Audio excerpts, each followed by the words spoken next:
Welcome to The Good Oil. In this episode, we go beyond the scoreboard to explore what it really means to optimise omega-3 status in athletes, not just intake, but how omega-3, particular DHA, translate into meaningful physiological outcomes. We'll discuss where the science is heading, what current research is telling us in real-world sporting environments, and how practitioners can bridge the gap between evidence and implementation. Joining me again are Dr. Gregory Peoples, Associate Professor at the University of Wollongong, Nicola Jaffrey, Sports Dietitian for the St. George Illawarra Dragons, and Eliza Freney, National Head of Performance Nutrition at Rugby Australia. Great to have you all back, and let's jump into it. Welcome, Eliza, Nicola, and Greg, to episode 2. Thanks for having us. Greg, can we just start with you in terms of when we ask you this, is in terms of when we look at the evolving landscape of DHA research, especially in sports, what excites you the most? Yeah, look, part of it is to look back on where we've come from. And I don't think people realise that we've actually been looking at the space for about 3 decades, but it's only really in the last 10 years that we've seen a real kind of acceleration. If you just step back and where did it all start? It started in the late 1980s when a study was conducted to look to see whether a supplement that provided both EPA and DHA as a classic fish oil supplement increased the aerobic capacity of endurance athletes.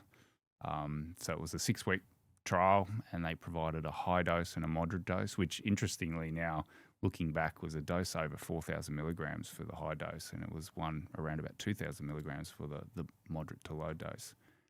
And they claimed that the aerobic capacity was increased compared to a placebo control.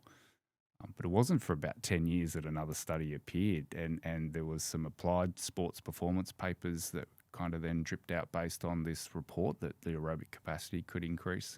And they looked at some soccer-specific endurance tests in the late 90s. But from there, we've sort of seen and it gets down to the idea that multiple body systems could potentially be influenced by this. We've seen a range of different topics. The first delayed onset muscle soreness study was actually done in 2002. So we've sort of seen a rapid increase in that particular topic over the last 2 decades. But it's everything from exercise-induced bronchoconstriction with high-dose omega-3, or whether that could be alleviated in athletes.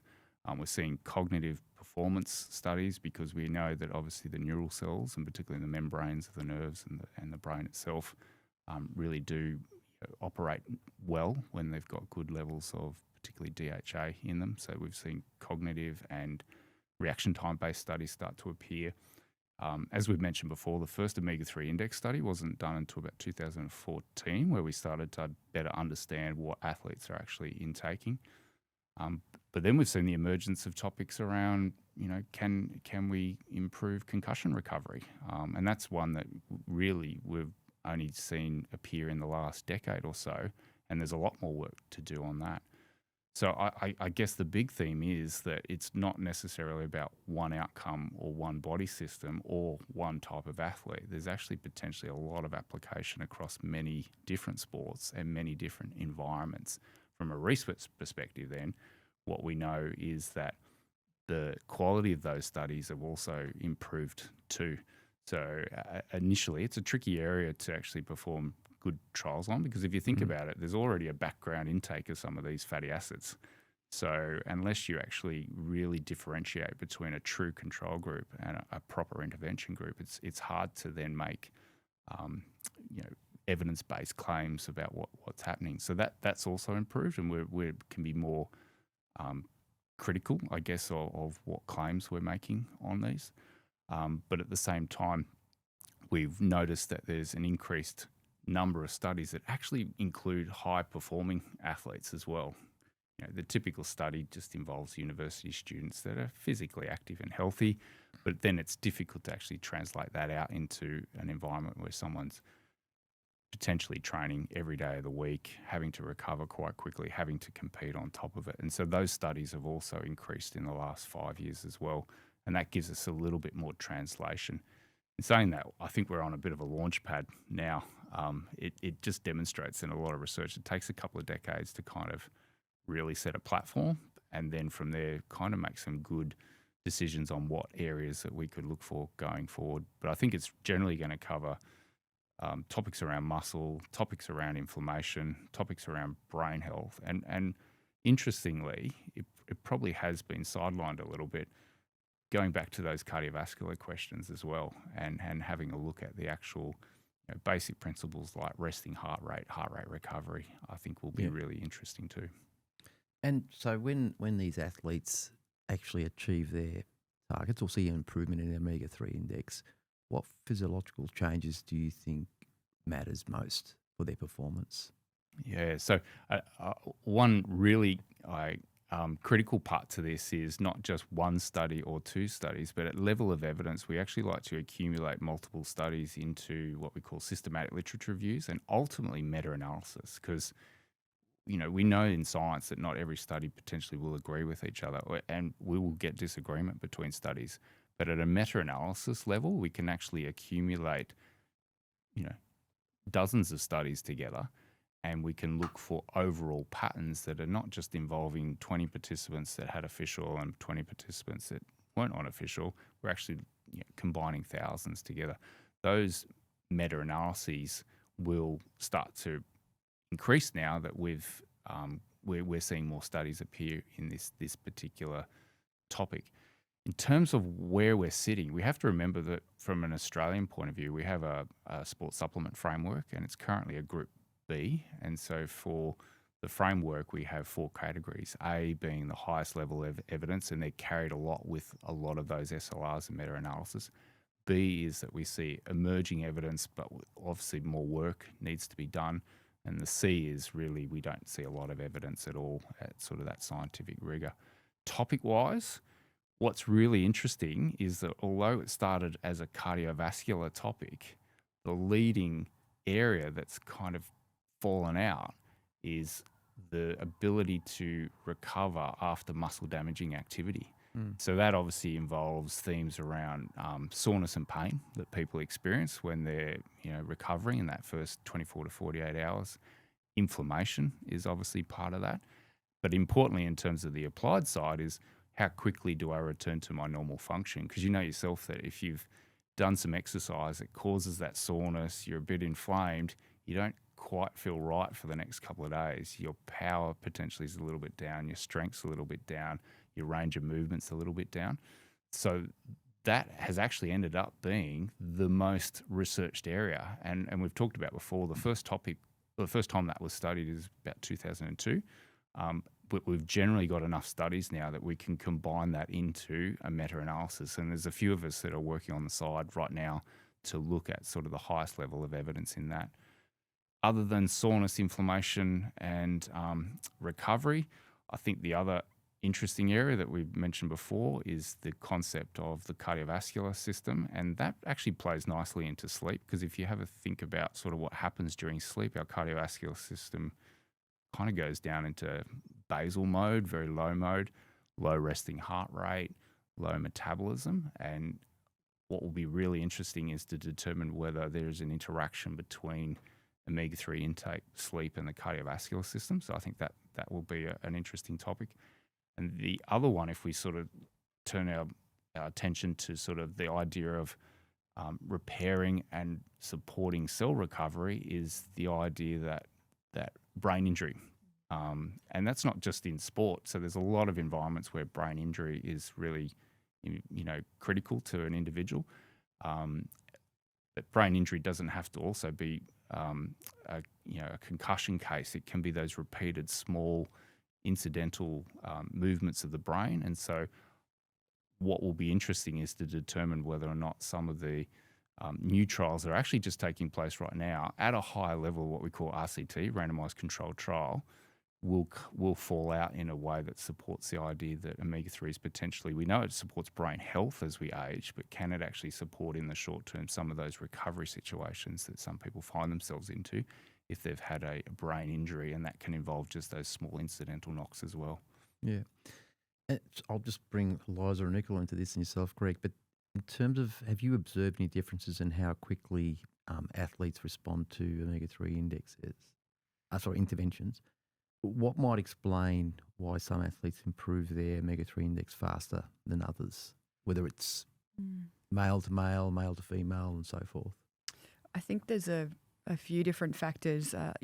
Overall, your diet quality is going to influence your omega-3 index, along with plus or minus supplementation, and then your compliance, so to speak, over a period of time to be able to move that index. I then think there's also an interesting area where if an athlete's in low energy availability, it will be more difficult to influence their omega-3 index, because that energy insufficiency, they're more likely or more inclined to use the fatty acids as a fuel source, as opposed to increasing their omega-3 index. And then I think to Nicola's earlier, or the last episode point, was around the difference between males and females and access to food sources and product influencing the index. I think they're just from observing players, there may be genetic factors involved in terms of how their index increases or how quickly their index increases. And something else that's really interesting that we've seen in our club with some of the research are potentially some absorption issues, not just with omega-3s, but with other nutrients.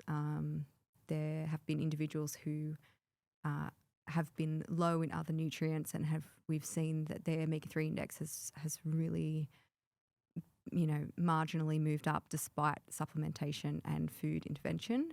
So there's definitely other factors at play that can influence how quickly it will move. Greg? Yeah, look, I think compliance is a really interesting one as well. The idea that we can provide the education and we can provide some background reasoning, but at the end of the day, individuals make decisions about what they want to do.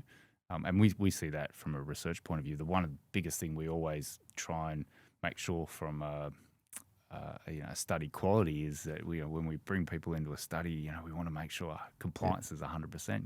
You've got to work really hard to get people to be 100% compliant, let alone then go out into the real world where there's lots of noise and lots of activity occurring in different areas, and potentially people can forget. Or it just falls to a lower priority. So I'm really interested in that behavioural side of compliance. But just an interesting note about that, and it's a good example of why long-term intake of omega-3 is really important, because if you can get to the point where long-term intake on average has improved over months or if not years, if there is a situation where compliance is a little bit low, and I'm thinking off-season, for example, in some of these sports, you're actually at a very high baseline at that point. So it actually takes a while for the omega-3s to be washing out of the membranes. In other words, the intake can drop for several weeks, but they won't drop or plummet to bottom. And we've done some work with some European track athletes over the course of nearly 2 years now. And that was actually probably the best take-home message that we've got, is once that omega-3 index is raised to above 10%, they can have that 4 or 5 week off-season where they can forget about these things.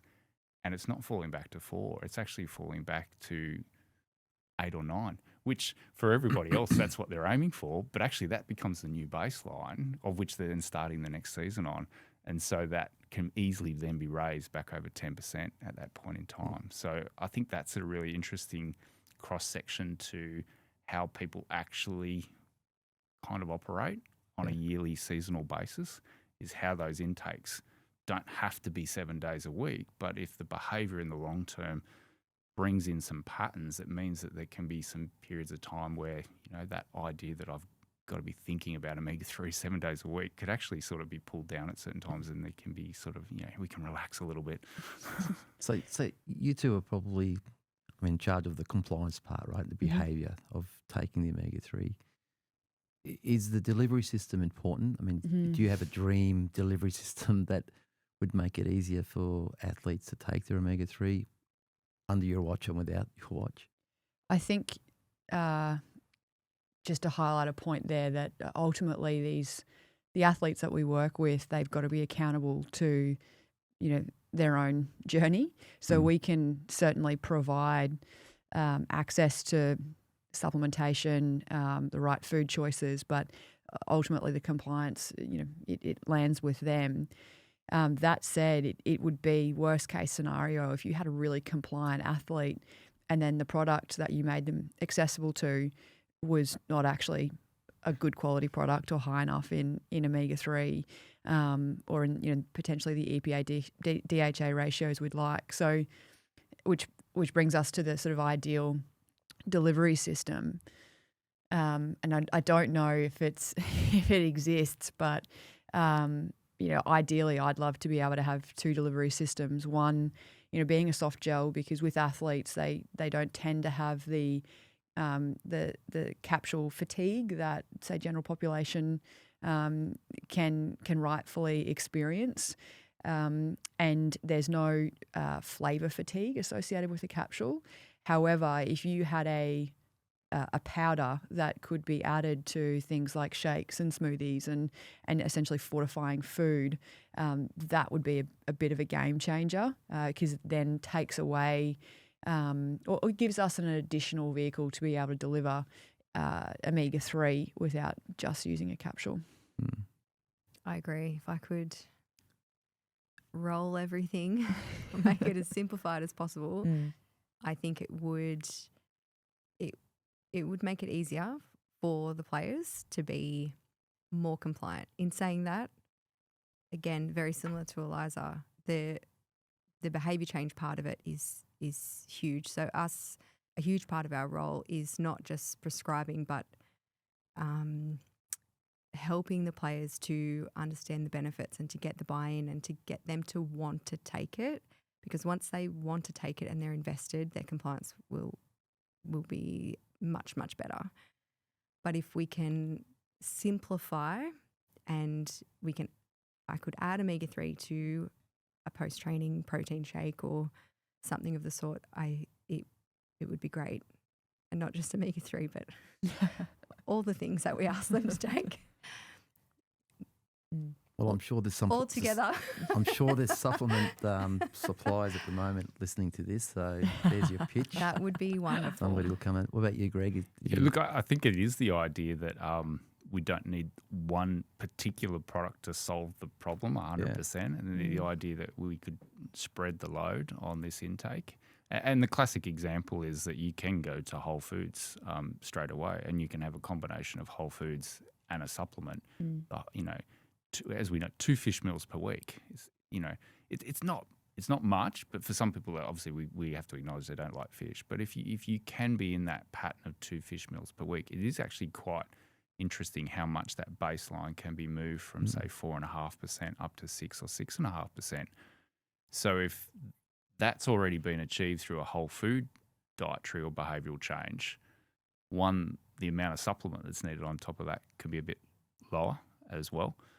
And you could potentially then sort of look at, well, what type of fish is being intaken? Is that a higher DHA or EPA-based fish? Okay, well, we can then modulate the fish oil or the omega-3 or algal oil in a different way to be able to sort of mix and match between whole foods and supplements. So again, going back to the example of the European track athletes that we've worked with, whole food is definitely part of what they've done, and we have clearly seen that just through fish intake, you can be between 6 and 7% straight away. And therefore that supplement is more likely to take you to 9, 10. And we've seen evidence of being able to operate above 10% for months at an end when there's combinations of delivery rather than just simply asking for one particular product to solve all the problems. Yeah, we're trying to make it easier for the athletes too, right? I mean, so I want to just switch to start talking about, Nicola and Greg, your study on the female athletes. Could you walk us through, the actual study and what were the key findings out of that? Yeah, this was sort of a conversation. I guess to just let everyone know, like we're in the same city, so I'm at the university and Nicola's down at our local rugby league club, the Illawarra Dragons, and we had some conversations on the side that I wonder what it'd be like just to be able to sort of track some of the female athletes as they sort of work through the season, and also give them the opportunity to get their baseline blood samples back, give them some education, give them a prescription, which Nicola can talk about, and then follow them up afterwards. So, it's not your classic RCT, come into the lab, you're in the control group, you're in the fish oil group. This was more about what happens when you kind of work in that ecology, to do some individual observations between people, and their potential to engage in the supplement activity, and then have a look at what response we got from that. So we took the bloods 10 weeks later, and what was interesting, we started with a classic low omega-3 index, again around that sort of high 4.8 to 5%, and then we saw what probably was the really interesting outcome, improvement overall on average. So the group has moved up above 6.5%, but the range, like Eliza was talking about before in the episode before, the range was quite wide. So we've got some athletes right up above 8% and some that didn't move much at all. And you've probably got the insights of some of the things that happen behind the scenes that were, again, it's not perfect science, but we can kind of then make some observations, I guess, in terms of the clinical practice side of things. So the behaviour part was big with this group. There were players who just hated taking capsules and therefore would throw them in the bin or take them home or put them in their locker. We'd find them later, and they weren't trying to be. They weren't trying to throw the study off or anything like that. They just did not want to take them. A lot of our players, and in this group as well, they don't enjoy taking capsules pre-training. So often they would intend to come back and take them after training, and they would then forget. But as well, what's really interesting in this space is that they are they're not full-time athletes, so they will come straight from work. They work during the week. They train a couple of afternoons a week. They play on the weekends for a short season. And if it's their first year doing that, getting it's almost like getting thrown in the deep end, where we need you to be professional and we need you to be here on time, but also take all these pills. And it can be quite overwhelming for a lot of them who haven't been in that space for a long time. So some of them, I think the overwhelm of having to do all the things, and a part of that was supplementation. It was a lot. So there was definitely players who were very invested, and some who less so. Yeah, look, we were quite happy to just let it happen as is, because that was the whole point of being an observational study, was just not to blindly give some supplements to a group of people, athletes, and just assume that it's all going to be fine for every one of them. So that the fact that it came out with such variation was actually really nice to see from a behavioural science point of view, that one, you can't make assumptions on what people will do when you provide them with opportunity, but two, there's then a nice engagement to look at some of the potential reasons behind why you've got really engaged individuals and therefore some really good changes and uptake, and others that not necessarily disengaged, but at that point potentially didn't see a reason for themselves on why they should be investing in this particular action as part of their sort of preparation and performance. Nicola, how have you found these findings influenced the way that your day-to-day practice, or your recommendations to the coaching staff? It's helped to reinforce my confidence in my prescription around omega-3s. Yeah. So having the studies to back up that it is useful and we know what the benefits are is really helpful in me going forward and asking for money, essentially, to be able to spend on testing or supplementation. In the women's space, though, they're really on board with anything that we can do. So if I suggest, hey, I think we need these supplements, they're like, yep, great, we love it. NRL are doing it, let's do it. And they'll just hopefully go and find some funding for it. So that's not I wouldn't say it's a hard task to get them on board. They're really receptive to the suggestions that are made and the things that we think are going to be really beneficial. And because we have limited budget in the women's space, we only have select supplements, where in the NRL space I'm allowed to use whatever I want, essentially, that I think is going to be beneficial. In this space, I really have to make a decision about what I'm going to use and what I think is going to have the biggest impact for these players, and omega-3 is one of those. And we've been able to continue to use it over the seasons since this study. Mm. And Greg, are there any other follow-up studies or related projects that you're planning or involved in? Yeah, so in terms of the where to next, that's interesting because, again, this is an example where a lot of studies are 8 weeks, 10 weeks, 12 weeks. And so we know there is a relationship between how quickly someone will increase their omega-3 index and the dose that we provide. So generally what we see is that a higher dose initially will result in a faster change on average in most people.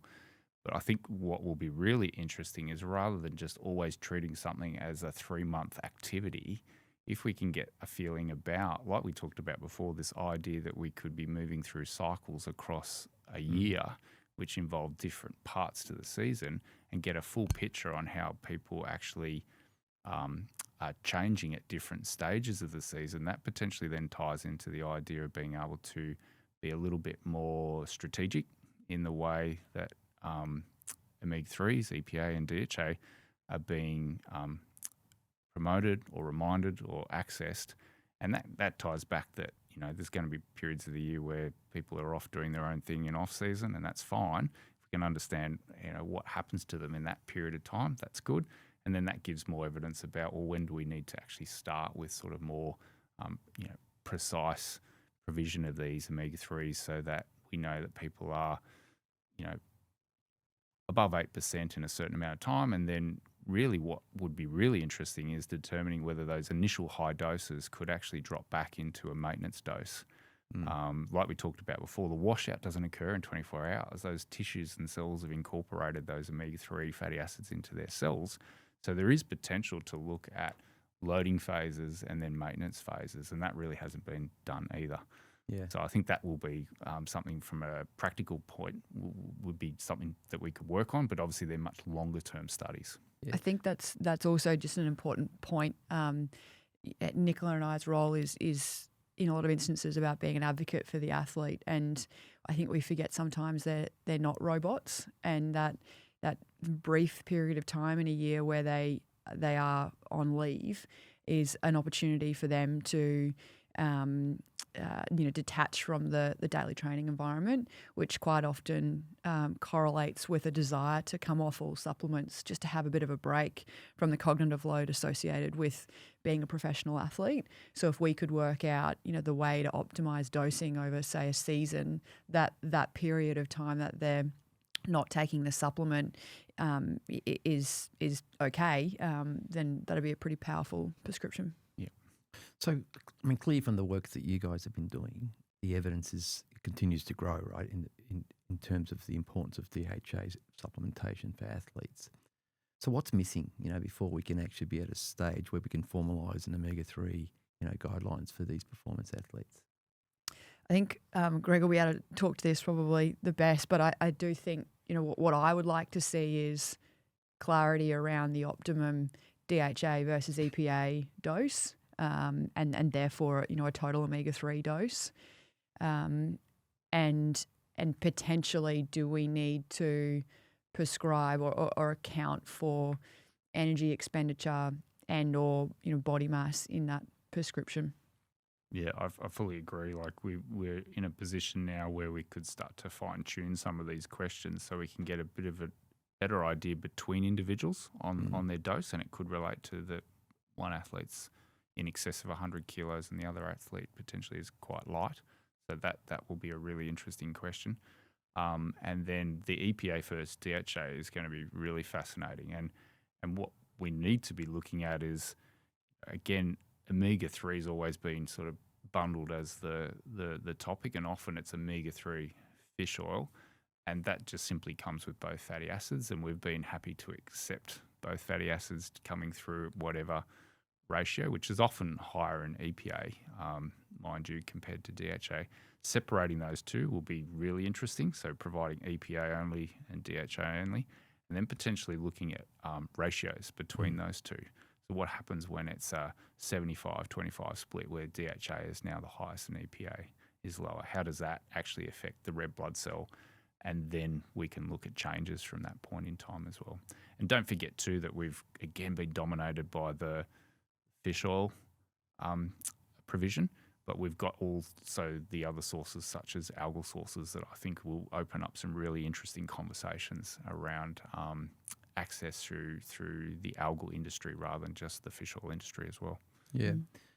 Although there's been a gap between scientific findings and what gets implemented in the field. What is the key to bridging that gap in sports nutrition? Upskilling dietitians. Yeah. I think we're at the coalface of the use of or the prescription of omega-3, and some of the common challenges I've come up against in implementing omega-3 protocols, or particularly when it comes to supplementation, is a hesitation from other disciplines that I work alongside, particularly say from the medical fraternity, just because there isn't enough understanding yet about the research is there, but it hasn't translated into an understanding more broadly across disciplines about the value of omega-3 and the application of it in a practical setting.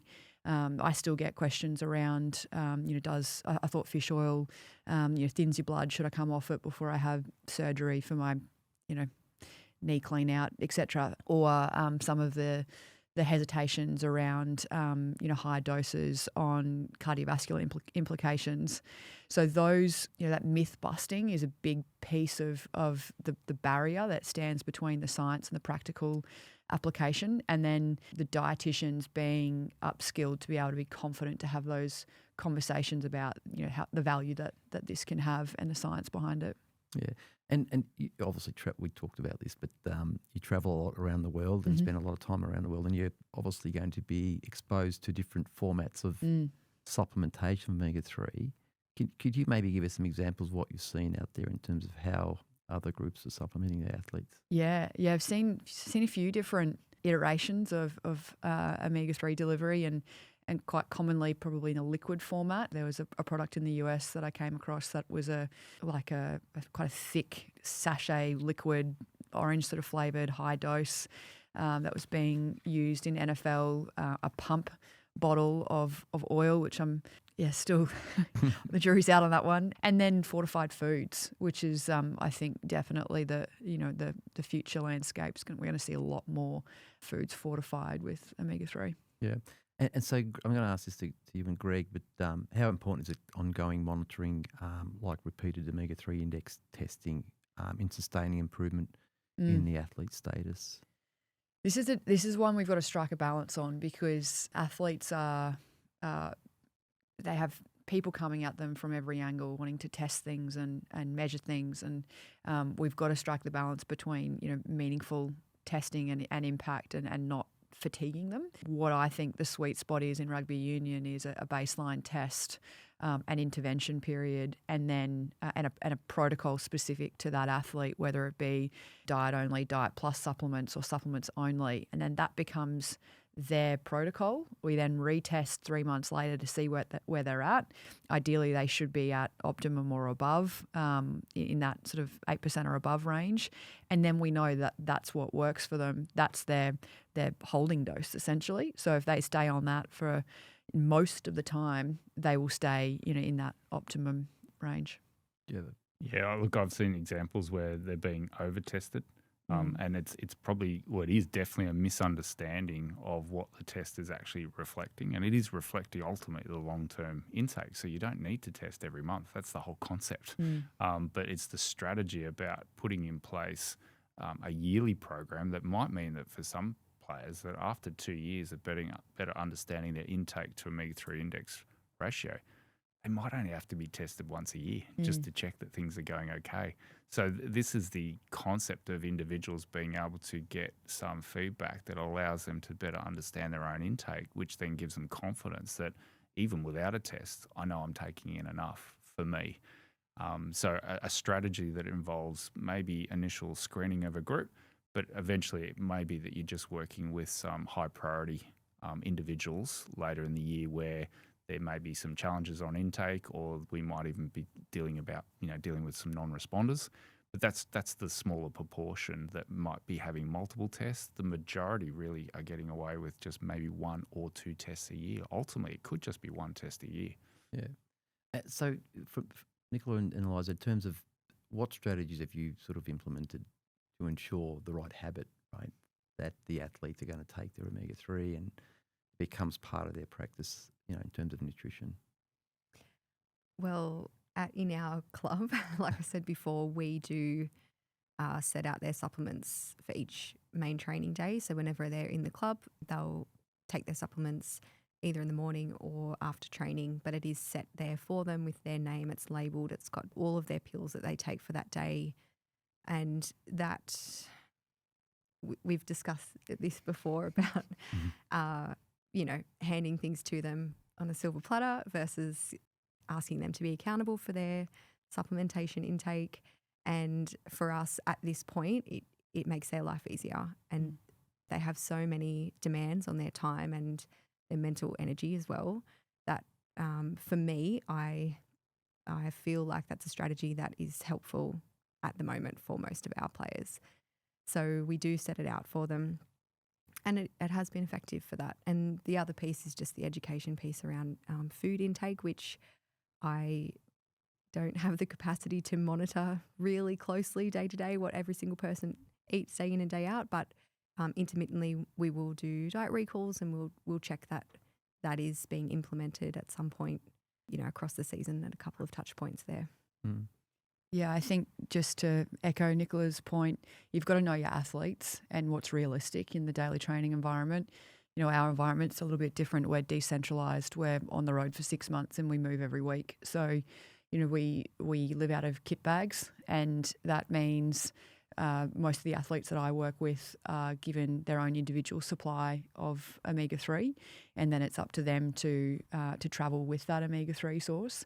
That said, we do have periods where we might acutely increase a dose, and say for example, as it relates to concussion, and we have pre-made Webster packs where they're under a period they're under a period of cognitive strain, trying to recover from a concussion. So the Webster packs enable them to not have to think much. They just punch out the day associated with the day that they're at, and it's pre-dosed and thought through for them and easily portable.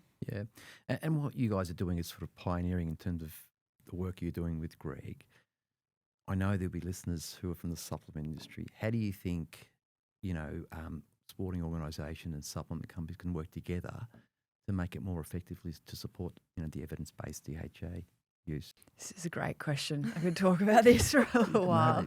I get really frustrated when I walk into supplement stores and pharmacies and I pick up bottles and I look at them going, none of these do what I want them to do. None of them are dosed even close to sort of where I'd like to be prescribing. So I think come and talk to Nicola and I and let's evolve to have sports nutrition specific products as opposed to trying to use supplements for the general population with athletes.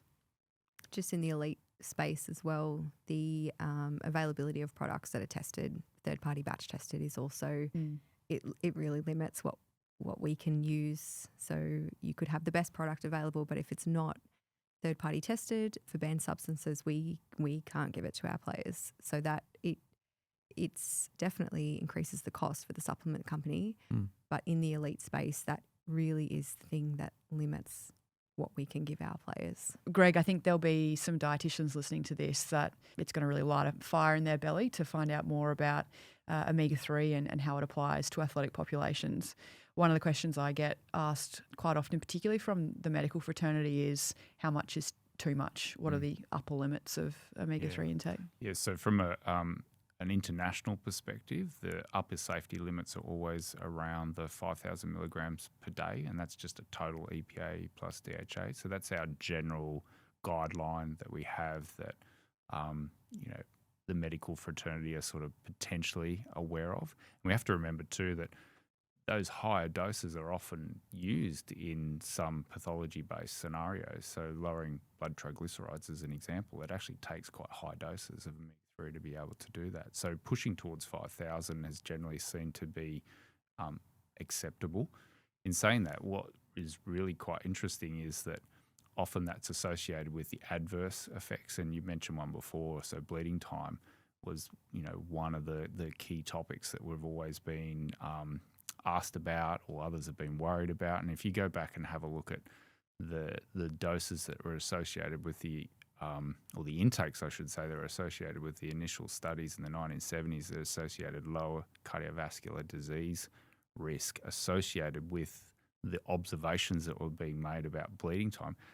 Those intakes in that particular Inuit population were in excess of 14,000 milligrams per day. So we're never going to be up at those levels.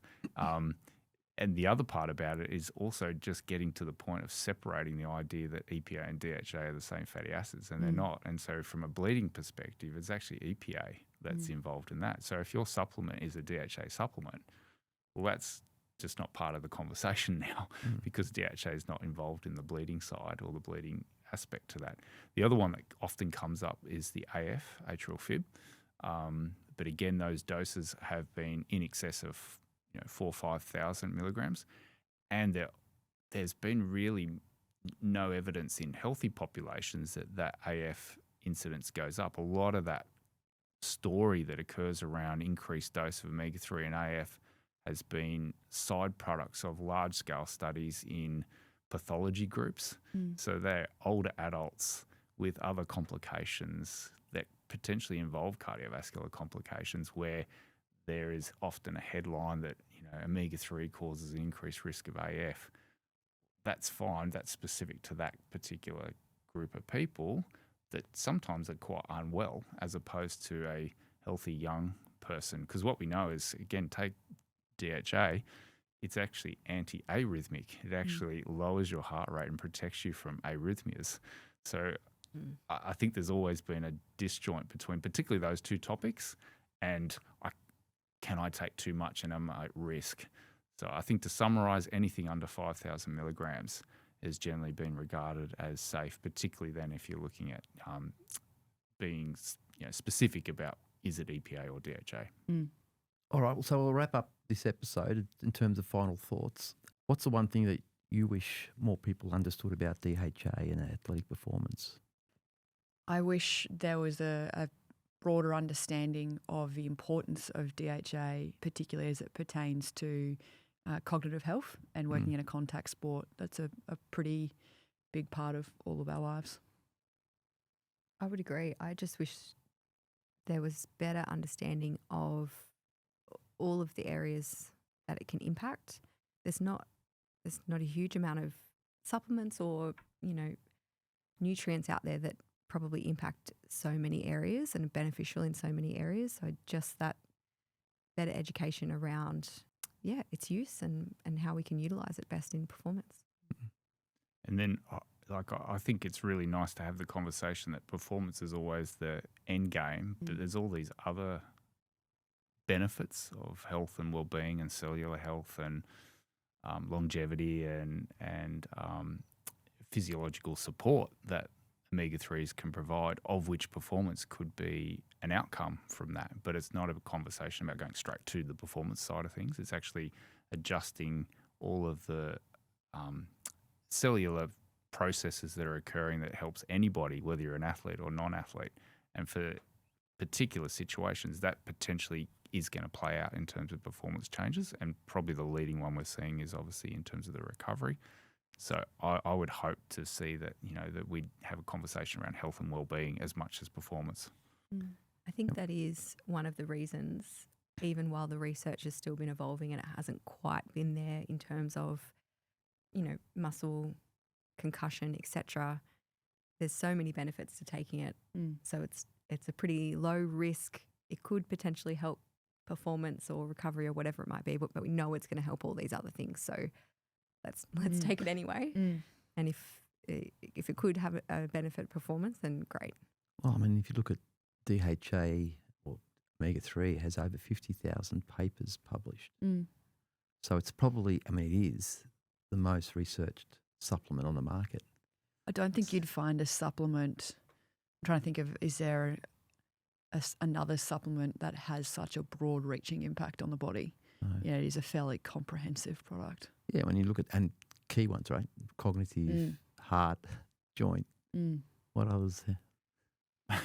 There's a plethora. Yeah. So it's actually a really interesting behavioural model that could be setting up here, because at a population level, solving omega-3 intake to improve population level health is probably our biggest challenge, right? Yeah. But we've also got this group that are healthy training athletes that potentially could be an example for how that can be achieved. And it's a classic example of learning from this particular group on things like intake and responses that we can pull down and translate into the broader population. So it's not about just helping athletes. It's actually all our learning from this can actually come back down and help a broader population in terms of their healthy aging, for example. Excellent. Well, we might wrap it up. I really enjoyed this session. It was great, Greg, to get the insights from a science perspective, but more so, Nicola and Eliza, from a practical perspective, and what you guys are doing at your clubs or your organisation. So I really appreciate that, and I think the listeners will really appreciate that. Good luck with both your teams for the next season. Thank you. Especially yourself with the Wallabies. Thank you. But thank you so much.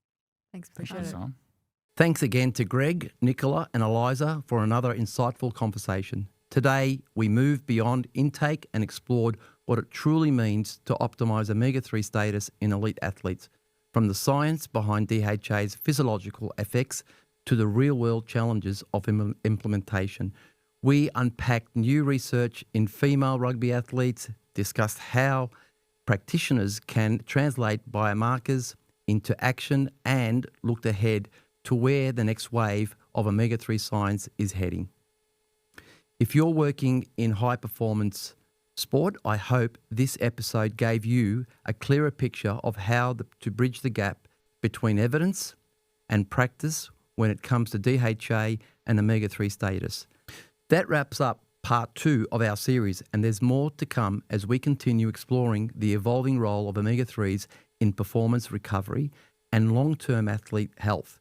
Stay tuned for future episodes of The Good Oil. DHA, the athlete's choice. Heart and brain, let's raise our voice. Muscle recovery will go far. With Omega-3, your shining star.